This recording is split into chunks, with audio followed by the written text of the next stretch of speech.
আসসালামু আলাইকুম। বাংলা সংবাদে সবাইকে স্বাগত জানাচ্ছি। আমি চিন্তিয়া হক। শুরুতেই সংবাদ শিরোনাম।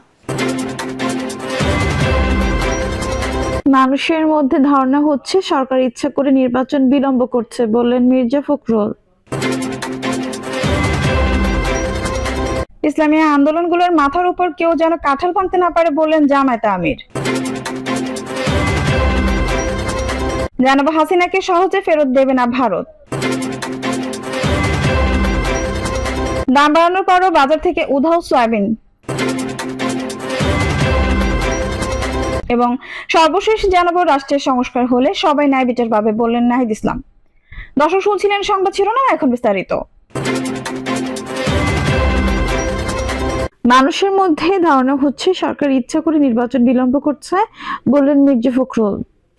অনির্বাচিত সরকারের হাতে দীর্ঘকাল ক্ষমতা থাকা উচিত নয় বলে মনে করেন বিএনপি মহাসচিব মির্জা ফখরুল ইসলাম আলমগীর। তিনি বলেছেন, আমরা সংস্কার চাই, আমরা সংস্কার বেশি চাই, কিন্তু আমরা এটাও চাই দীর্ঘকাল অনির্বাচিত সরকারের হাতে ক্ষমতা থাকা উচিত নয়। ভোটার হওয়ার বয়স 18 থেকে কমিয়ে 17 বছর করা সম্পর্কে অন্তর্বর্তী সরকারের প্রধান উপদেষ্টা মোহাম্মদ ইউনূসের একটি বক্তব্যের উল্লেখ করে মির্জা ফখরুল ইসলাম নির্বাচন বিলম্বিত করা নিয়ে সংশয় প্রকাশ করেন। তিনি বলেন, এটা করতে গিয়ে আরো সময় যাবে, আরো সময় ক্ষেপণ হবে, আরো বিলম্ব হবে। আমরা না, কিন্তু কেন জানি না মানুষের মধ্যে একটা ধারণা হচ্ছে এই সরকার ইচ্ছাকৃতভাবে নির্বাচন প্রক্রিয়াকে বিলম্ব করছে। এটা করা সঠিক নয়। প্রধান উপদেষ্টার বক্তব্যে জনমনে বিতর্ক সৃষ্টি হয়েছে বলে মন্তব্য করেন বিএনপি মহাসচিব। তিনি বলেন, এখন তাহলে কি করতে হবে? নতুন করে আবার ভোটার তালিকা তৈরি করতে হবে?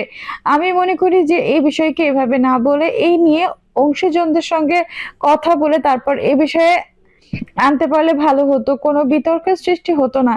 এখন তো আরো বেশি করে মানুষ আশাহত হয়ে যাবে। এট দ্য সেম টাইম মানুষের মধ্যে নির্বাচন প্রক্রিয়াকে বিলম্ব করার আশঙ্কা সৃষ্টি হচ্ছে। বিষয়টি নির্বাচন কমিশনের হাতে ছেড়ে দেওয়ার পরামর্শ দেন মির্জা ফখরুল। তিনি বলেন, আপনি তো নির্বাহী প্রধান, আপনি প্রথমেই বলে দিচ্ছেন যে 17 বছর হলো ভালো।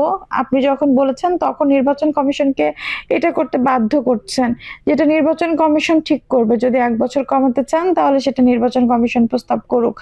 যারা নতুন হয়েছে এই বিষয়ে নির্বাচন কমিশনকে ছেড়ে দিন, তারা সিদ্ধান্ত নেবে। কিন্তু উনি যখন বলে দেন তখন এটা একটা চাপ তৈরি হয় নির্বাচন কমিশনের জন্য।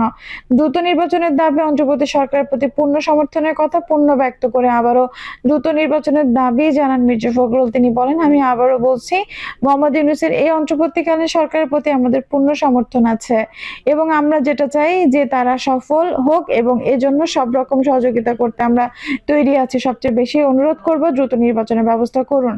তা না হলে সমস্যাগুলোর সংখ্যা বাড়তেই থাকবে। স্বাধীনতা, সার্বভৌমত্ব বলেন, বর্ডার সমস্যা বলেন, সাবোটাজ করার যে ঘটনাগুলো হচ্ছে, এই ঘটনাগুলো কমানো যাবে না বলে মন্তব্য করেন বিএনপি মহাসচিব। ইসলামী দলগুলোর মাথার উপর কেউ যেন কাঁঠাল ভাঙতে না পারে, বললেন জামায়াতে আমির। জামায়াতে আমির ডক্টর শফিকুর রহমান বলেছেন, আলেম ওয়ালামা ও ইসলামী দলগুলোর মাথার উপর কেউ যেন কাঁঠাল ভাঙতে না পারে, এই জন্য ঐক্যের বিকল্প নাই। সব ইসলামী দল ঐক্যবদ্ধ থাকলে কোনো ষড়যন্ত্র কাজে আসবে না। জামায়াতে ইসলাম ছাড়াও খেলাফত মজলিসের সাধারণ পরিষদের দ্বাদশ অধিবেশনে অংশ নেন বিএনপি, জামায়াত, এবি পার্টি, ইসলামী আন্দোলন সহ অন্যান্য দলের নেতাকর্মীরা। হাসিনাকে সহজে ফেরত দেবে না ভারত। বাংলাদেশের তত্ত্বাবধায়ক সরকারের পক্ষ থেকে সাবেক প্রধানমন্ত্রী শেখ হাসিনাকে প্রত্যর্পণের জন্য ভারতের কাছে করা অনুরোধটি বিভিন্ন চ্যালেঞ্জের মুখে পড়েছে। এসব চ্যালেঞ্জের মধ্যে দ্বিপাক্ষিক প্রত্যর্পণ চুক্তি সীমাবদ্ধতাও রয়েছে। প্রতিবেদনে বলা হয়েছে, এই অনুরোধটি রাজনৈতিক ও কূটনৈতিক নানা চ্যালেঞ্জের মুখে পড়েছে। বিশ্বস্ত সূত্রের বরাত দিয়ে শুক্রবার পত্রিকাটি জানিয়েছে, ভূ রাজনৈতিক কারণ বিবেচনা করে ভারতের ঘনিষ্ঠ মিত্রদের একজনকে ত্যাগ করবে না।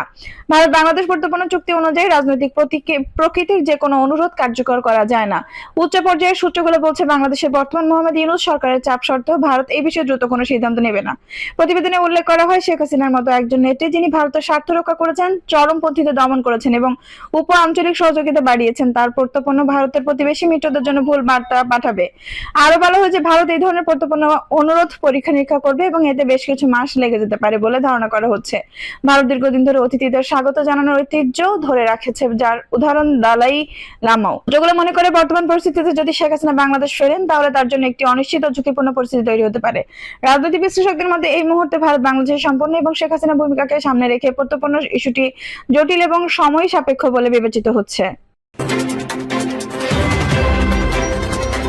দাম বাড়ানোর পরও বাজার থেকে উধাও সয়াবিন। দাম বাড়ানোর পরও চট্টগ্রামে সয়াবিন তেলের সংকট কাটেনি, চাহিদার অর্ধেকও মিলছে না সয়াবিন, ফলে দিন দিন বাড়ছে নিত্যপ্রয়োজনীয় এই পণ্যের দাম। দাম বাড়ানোর পর সংকট কেটে যাবে বলে আশা করা হলেও বাস্তবে তা হয়নি, উল্টো আরো অস্থির হয়েছে দেশের বৃহৎ ভোগ্যপণ্যের বাজার। চাকতাই খাতুনগঞ্জের ভোজ্য তেলের সংকট বিরাজ করছে, পাইকারি বাজার থেকে সয়াবিন হঠাৎ হঠাৎ উধাও হয়ে গেছে, বিশেষ করে 1 ও 2 লিটার বোতলের সরবরাহ এই বললেই চলে। এদিকে ভোজ্য তেলের মতো লাগামহীনভাবে বাড়ছে ব্রয়লার মুরগির দাম। গত এক সপ্তাহ ব্রয়লার মুরগির দাম কেজিতে 10 টাকা থেকে 15 টাকা পর্যন্ত বেড়েছে। পাশাপাশি অস্থির চালের দামও তবে কিছুটা স্বস্তি সবজির বাজারে। সংশ্লিষ্টরা বলছেন ভোজ্য তেল নিয়ে ক্রেতারা সবচেয়ে বেশি ভোগান্তিতে রয়েছে। শক্তিশালী সিন্ডিকেটের কারণে এই পরিস্থিতির সৃষ্টি হচ্ছে।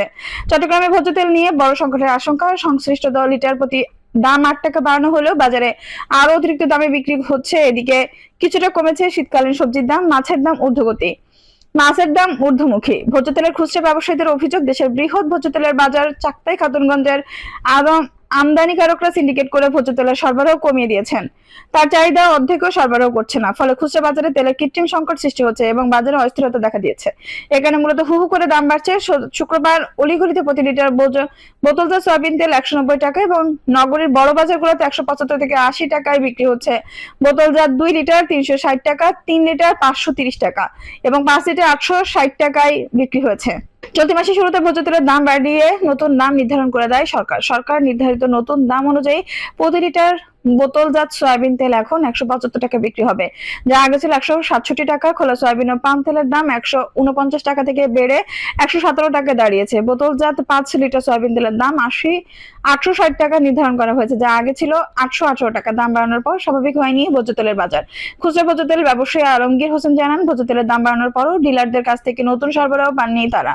দাম বাড়ানোর পর থেকে কোনো ডিলার অর্ডার নিচ্ছে না। আগে যারা দোকানে এসে অর্ডার নিয়ে যেত তারাও আসছে না, অর্ডারও নিচ্ছে না। আপাতত আগের তেলগুলো বিক্রি করছি। সরবরাহ যথাযথ না থাকায় বাজারে বোতলজাত তেল কমে যাচ্ছে। বেশিরভাগ দোকানে তেল নেই। আমদানিকারকরা বলছেন সরকার 2 দফায় শুল্ক কর কমিয়েও সুফল মিলছে না, বরং দাম আরো বেড়েছে। একাধিক কারণ, ভোজ্য তেলের বাজার অস্থির, দেশের ডলার সংকট এখনো চলমান রয়েছে। আমদানিকারকরা আগের মতো ভোজ্য তেল আমদানি করেছেন না। বিশ্ববাজারে ভোজ্য তেলের দামও আগের চেয়ে বেড়েছে। এসব কারণে ভোজ্য তেলের দাম ঊর্ধ্বমুখী। দেশের ইতিহাসে পাম অয়েল দাম এবারের মতো আর বাড়েনি। মূলত ইন্দোনেশিয়া উৎপাদন সংকটে বায়োডিজেলে পাম অয়েল ব্যবহার পরিমাণ 5% বৃদ্ধিজনিত কারণে আন্তর্জাতিক বাজারে পণ্যটির বুকিং রেকর্ড পরিমাণে বেড়ে গেছে। এসব কারণে ভোজ্য তেলের বাজার স্থিতিশীল হচ্ছে না। খাতুনগঞ্জের ভোজ্য তেলের পাইকারি ব্যবসায়ী হেলাল উদ্দিন আরাম জানান, দাম বাড়ানোর পরও ভোজ্য তেলের পরিস্থিতি স্বাভাবিক হয়নি। মিল থেকে তেল পরিশোধ এবং ডিলারদের মাধ্যমে বাজারে পৌঁছাতে কিছুটা সময় লাগে। তবে সরবরাহে এখন আর কোনো বাধা নেই, অচিরেই পরিস্থিতি স্বাভাবিক হবে। রাষ্ট্রের সংস্কার হলে সবাই ন্যায় বিচার পাবে বলে নাহিদ ইসলাম। রাষ্ট্রের সংস্কার হলে সবাই ন্যায় বিচার পাবে বলে মন্তব্য করেছেন অন্তর্বর্তী সরকারের তথ্য ও যোগাযোগ প্রযুক্তি উপদেষ্টা নাহিদ ইসলাম।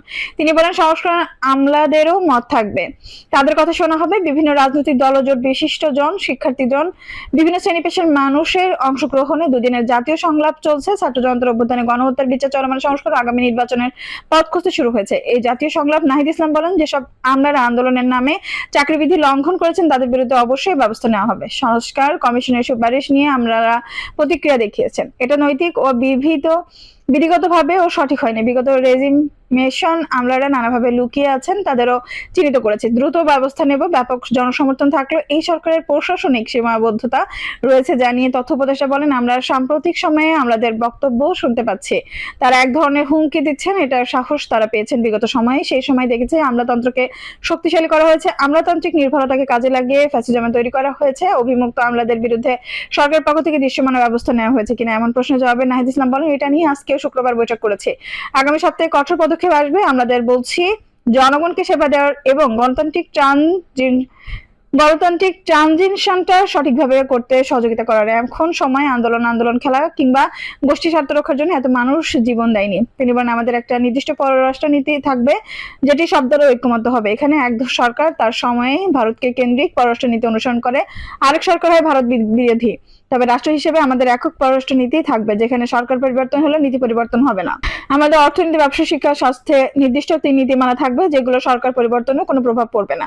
তিনি বলেন, রাজনৈতিক দলগুলোর সঙ্গে সরকারের ইতিবাচক সৌহার্দ্য ও ঐক্যমত্য আছে। পাশাপাশি সরকারের ভুল সীমাবদ্ধতা নিয়ে তারা সমালোচনা করেছেন, সেগুলো আমরা অ্যাড্রেস করার চেষ্টা করছি। সরকার ঐক্য প্রক্রিয়ার মাধ্যমে পরিচালিত হচ্ছে। আমরা সংস্কারকে এই জন্য গুরুত্ব দিয়েছি, যা 15 বছর ধরে রাজনৈতিক দলগুলো বলছে। দর্শক, এই ছিল এখনকার সর্বশেষ সংবাদ। নিউজটি ভালো লাগলে অবশ্যই একটা লাইক দিন, কমেন্ট আপনার মূল্যবান মতামত জানান। সবসময় আমাদের পাশে থাকতে সাবস্ক্রাইব করে বেল বাটনটি অন করে রাখুন। ধন্যবাদ।